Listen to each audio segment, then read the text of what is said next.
course, they had the idea before you. They're older than you. They had the idea before you.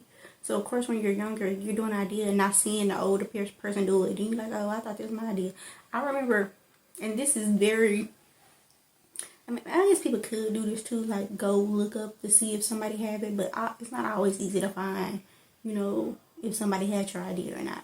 So, I remember I was thinking about this story to write, and it was about two people being in love, but they, you know, have to deal with a breakup. So it was gonna be a sci-fi. They had to deal with a breakup, so they both wanted to, you know, get their memory erased. This is a new technology that was gonna erase, you know, your memory.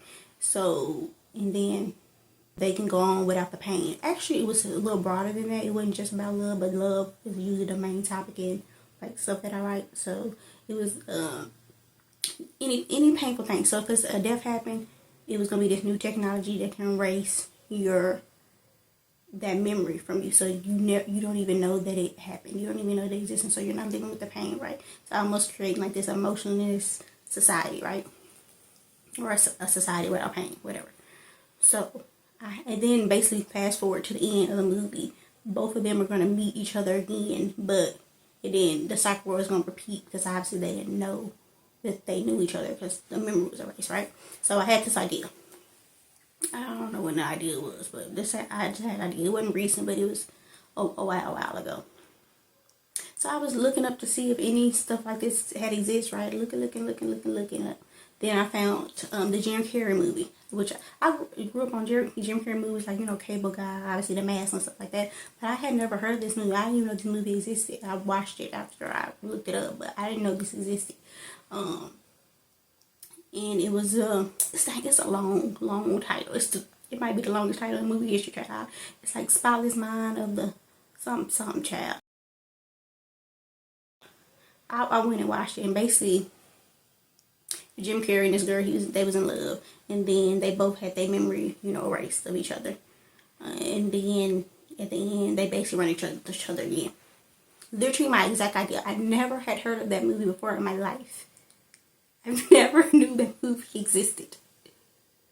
And if I didn't Google it, and I tried to put something out, people were like, oh, she got this from the Jim Carrey movie, and I never knew it existed. I never even knew nothing about it. Now, thankfully, I Google and try to look up stuff, but you can't always look up stuff. It's like, everything is hard to find, especially if it's not big. Like, if it was like I don't want to say a lower end movie, but it wasn't as big as, like, if Jim Carrey wasn't in it, I probably wouldn't have been able to find it.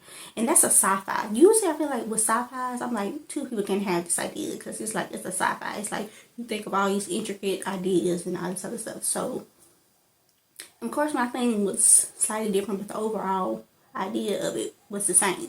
So it's like,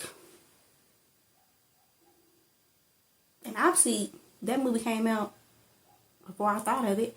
And I know I never heard of it, so I know it exists. I don't know. Then that's something intricate. That's like a sci-fi. Sci-fi is like everybody know what a sci-fi is. It's not like this basic something. It's not like a rom-com or action or a thriller or nothing. It's like very usually original thoughts. Like two sci-fis aren't usually alike because, you know, they're so intricate.